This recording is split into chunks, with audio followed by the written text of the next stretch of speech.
आजकल हमारा मन थोड़ा सा एक बात से और व्यथित है। वैसे तो मैं विवाद में कभी बोलता ही नहीं, कितनी सारी चीजें हुई, अब लोग ये भी कहेंगे क्यों नहीं बोलते, आपको बोलना चाहिए, पर हमें एक बात पता है कि विवाद में पढ़ने से वो हल नहीं होने वाली है, इसलिए हम ज्यादा पढ़ते ही नहीं उसमें। पर अभी हमारे पीछे कई लोगों ने फोन भी किया, कई लोग बोले महाराज जी आपको बोलना चाहिए, बोलिए बोलिए।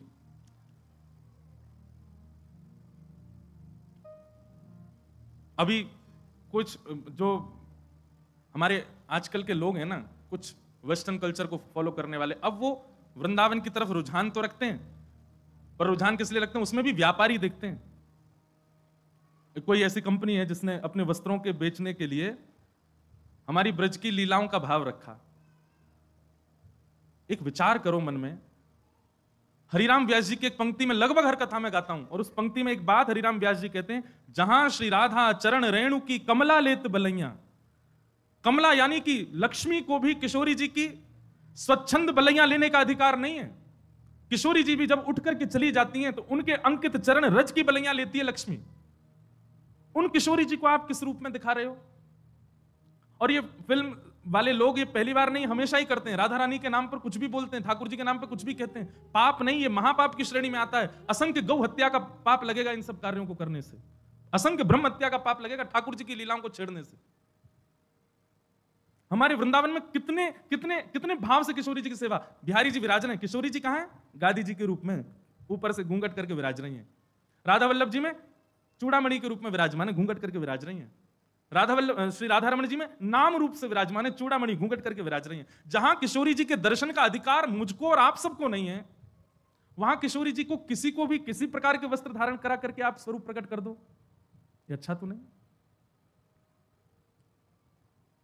और केवल वैसे तो कभी लीला सुनी नहीं, वैसे तो कभी कथा सुनी नहीं, वैसे तो वृंदावन भी नहीं आए हैं कभी, किशोरी को जाना नहीं, सखियों को जाना नहीं। उनसे पूछ लिया जाए कि अष्ट सखियों के नाम ही बता दो, नहीं जानते, अष्ट सखाओं के नाम ही बता। केवल अपने व्यापार को बढ़ाने के लिए किशोरी जी और ठाकुर जी के भावों को ले रहे हैं।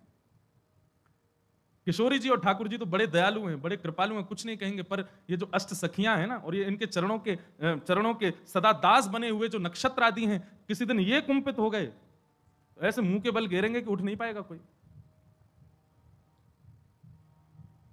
हम प्रार्थना ही कर सकते हैं कि भैया इस प्रकार की ठाकुर जी के भावों को छेड़छाड़ मत करो। हमारे वृंदावन में 40-40, 50-50, 60-60 साल व्यतीत कर देते हैं महापुरुष, मधुकरी पाते हैं, यमुना जल में स्नान करते हैं, सर्दी गर्मी कुछ भी हो फिर भी भोर में मंगला करने के लिए जाते हैं। इतना शुद्ध भाव ठाकुर जी और किशोरी जी के प्रति रखते हैं, तब भी जाकर के राधा तत्व को पहचान नहीं पाते। और आप लोग कभी कथा नहीं सुनते, कभी लीलाएं नहीं जानते, कभी वृंदावन नहीं आए, और सीधे केवल अपनी वस्तुओं को बेचने के लिए ठाकुर जी का आश्रय लेते हैं। जितने भी युवा श्री किशोरी जी के आश्रित हैं, जितने भी युवा वृंदावन से जुड़े हैं, बड़े बूढ़ों को हम तंग नहीं कर रहे, युवाओं से कह रहे हैं, जितने भी युवा वृंदावन से जुड़े हैं, जितने भी वृंदावन के भाव से जुड़े हैं, वृंदावन का प्रसाद एक बार भी जिह्वा पर धारण किया है, किशोरी जी का नाम उच्चारण करते हैं, उर्दपुंड ब्रजरज अपने माथे से लगाते हैं, सब लोगों से हमारी प्रार्थना, आपका नाम जप, आपका व्रत, आपकी एकादशी, आपका वृंदावन आगमन सब व्यर्थ हो जाएगा यदि इसका विरोध नहीं किया तो। किशोरी जी के भाव में सब लोग आगे आइए।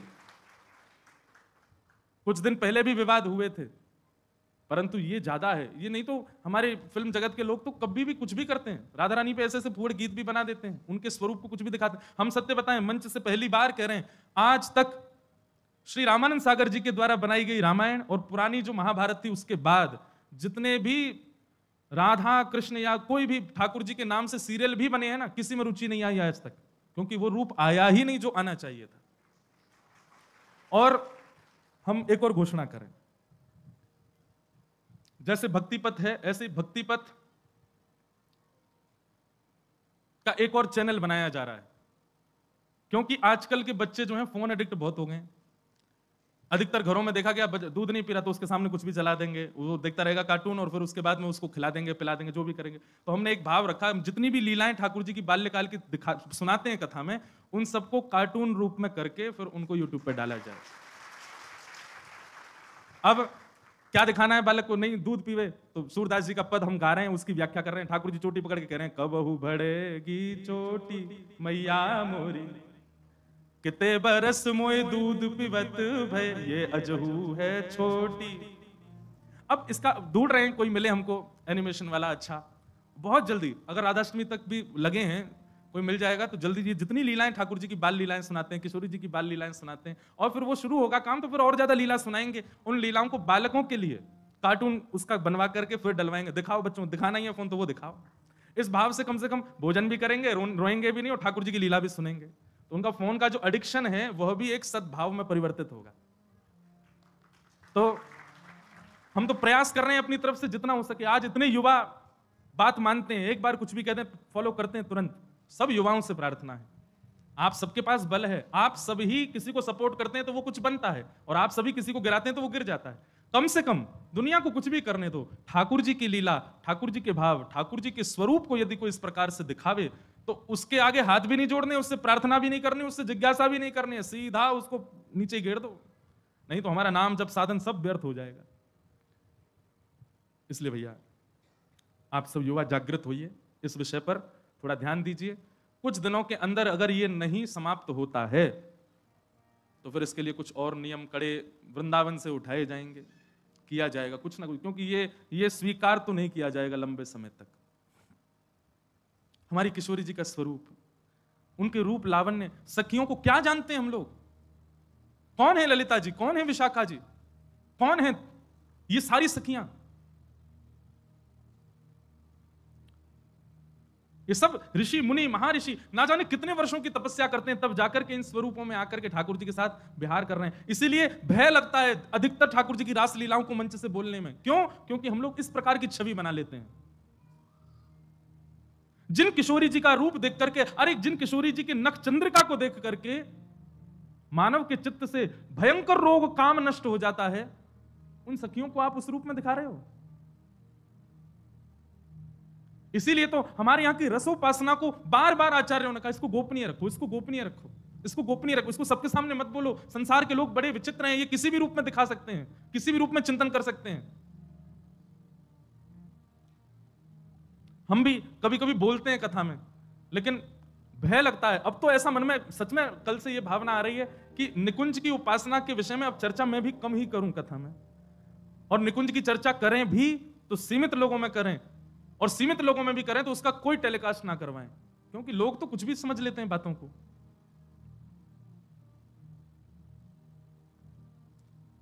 इसलिए भैया जितने भी युवा यहां सुन रहे हैं या लाइव में सुन रहे हैं या कहीं भी सुन रहे हैं, पूर्ण विरोध कीजिए। ये जो भी ब्रांड है या जो भी लोग हैं, जो भी इस प्रकार के ठाकुर जी के रूप पर, नाम रूप लीला और धाम, इन चारों पर यदि कोई भी दुष्प्रचार दुष्प्रभाव करे तो अपने माथे का तिलक मिटा दीजिएगा, अगर आप उसको ना रोक सकें तो।